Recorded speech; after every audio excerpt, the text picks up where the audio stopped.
Generational curses in disguise. When a curse wears the mask of a blessing. Some of the most dangerous generational curses are the ones that don't look like curses at all. Instead of obvious hardship, poverty, illness, addiction, they arrive wrapped in wealth, beauty, power, or fame. They present themselves as success stories.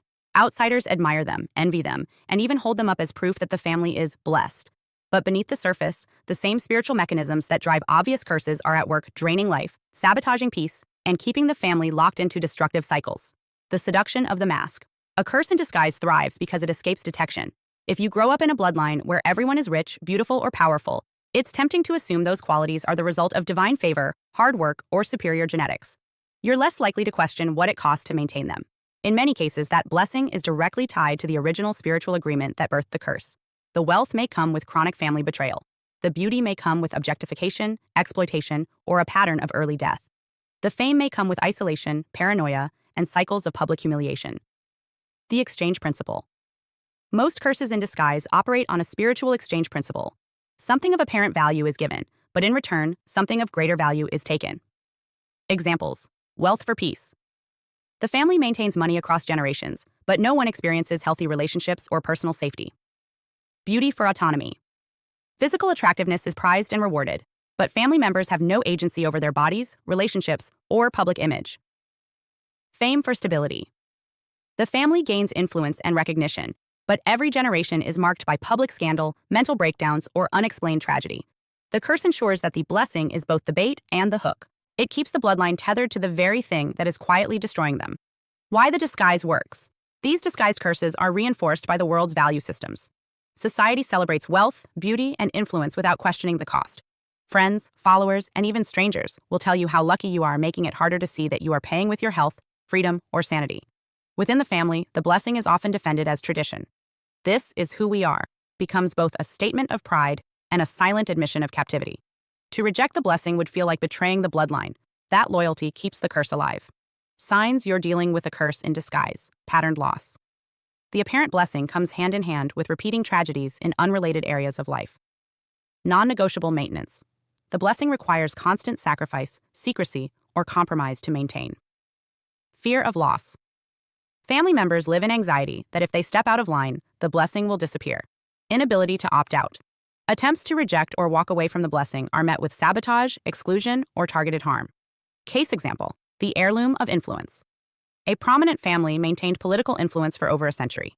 Every generation produced a politician, judge, or high-ranking official. On the surface, this was a legacy of public service. In reality, it was a legacy of compromise. Behind closed doors, each new leader was initiated into secret agreements that required the betrayal of allies, the suppression of truth, and participation in morally corrupt decisions. The influence was real, but so was the spiritual rot it perpetuated. By the fourth generation, one family member broke the pattern, refusing to take office. Within a year, they were disowned, financially cut off, and targeted by coordinated defamation campaigns. The blessing was never free, it was leased from a spiritual source that demanded constant payment. Breaking the disguise. Dismantling a curse in disguise requires naming it for what it is and rejecting the false blessing. This is often the most difficult form of curse breaking because it requires walking away from something the world tells you is valuable. The steps include identifying the cost of the blessing in spiritual, emotional, and physical terms, tracing the blessing back to its entry point, when and how it became tied to the curse, breaking the agreements that demand payment for the blessing, rebuilding life without relying on the structures that sustained it. If you only target curses that look like curses, you leave the most deceptive and seductive ones intact. These disguised curses can hold a bloodline captive for centuries precisely because no one thinks they need to be broken. Freedom sometimes looks like loss at first. Walking away from a cursed blessing can feel like stepping into emptiness. But in reality, it's the first step into a space where blessings don't require bondage to sustain them. Hi, I'm Adeline Atlas, 11 times published author, and what you just watched is part of my signature program, the Chosen One series inside School of Soul. This series is not just a course, it's a blueprint for those who know they were different from the start. The black sheep, the scapegoat, the truth teller, the cycle breaker. Inside, you'll discover the family roles playbook, the golden child, the scapegoat, the enabler, the lost child, and how to finally step out of the part you were cast in without consent. How the black sheep becomes the goat, turning rejection into radical transformation and leadership. How to break generational curses and rewrite ancestral contracts so the pain stops with you. And how to recognize and escape modern forms of spiritual and technological targeting, from gang stalking to synthetic synchronicity. This isn't just about survival.